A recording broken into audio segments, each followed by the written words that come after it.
മമ്പുറന്തങ്ങളുപ്പാപ്പ ഒരു വഴിയിൽ ഇങ്ങനെ നടന്നു വരികയാണ്. ഒരാളിങ്ങനെ നേരെ എതിരായി വരുന്നുണ്ട്. ബഹുമാനപ്പെട്ട മമ്പുറന്തങ്ങളുടെ ആ സമയത്തുണ്ടായ ഒരു സംഭവം രേഖപ്പെടുത്തുകയാണ്. ബഹുമാനപ്പെട്ടവർ ചോദിച്ചു, നിന്റെ പേരെന്താണ്? എന്താ നിന്റെ പേര്? കണ്ടില്ലേ, നാട്ടിലെ ജഡ്ജിയാണ് മൂപ്പർ. അപ്പൊ മമ്പുറന്തങ്ങൾ ചോദിച്ചു, എന്താ പേര്? അയാൾ പറഞ്ഞു, മഅൽ ഖിബർ, അല്പം അഹങ്കാരത്തോടെ, അനൽ ഹാക്കിം വസ്മി ബൈൽ, ഞാൻ ഇവിടത്തെ ജഡ്ജാണ്, എന്റെ പേര് ബൈൽ എന്നാണ്. ബൈൽ എന്ന് പറഞ്ഞാൽ നിനക്കറിയില്ലേ, ഷംസ് എന്നാണ് അർത്ഥം. മമ്പുറന്തങ്ങളോട് മമ്പുറന്തങ്ങൾ പറഞ്ഞു, മലയാളത്തിലാ, നീ ശംസാണെങ്കിൽ ഞാൻ തീയാണ്. മനസ്സിലായോ? കരിച്ചു കളയും.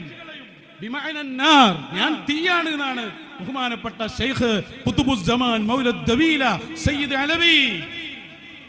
ഞാൻ തീയാണ് എന്നാ മറുപടി. ഫലമ്മ വസലൽ ഹാക്കിം ബൈതഹു, അങ്ങനെ ആ ഖാദി, അവിടുത്തെ ജഡ്ജായ ആളുണ്ടല്ലോ, അവിടുത്തെ ഭരണാധികാരിയാണ്, ഞാൻ ന്യായാധിപനാണെന്ന് പറഞ്ഞ ചങ്ങാതി മമ്പുറന്തങ്ങളോട് കുറച്ച് വലിയ ആ കിബിറിൽ, അഹങ്കാരത്തിൽ സംസാരിച്ച ആള് വീട്ടിലെത്തി.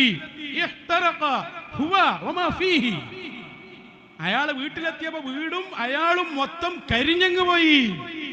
പാങ്ങിൽ അഹമ്മദ് കുട്ടി മുസ്ലിയാർ എഴുതി വെച്ചതാ, ഇനി ഇതിനെതിരെ പടപാടുമായി വരണ്ട. ഇത് പീഡിയാ റൂം മാത്രല്ല, വീടും മൂപ്പരടക്കം കത്തിയങ്ങ് പോയി. മശായിഖന്മാരെ കളിയാക്കുമ്പോ ശ്രദ്ധിച്ചോളണം. തോന്നിയത് പറഞ്ഞാൽ അവർ വിധിച്ച ശിക്ഷ നടപ്പിലാവും.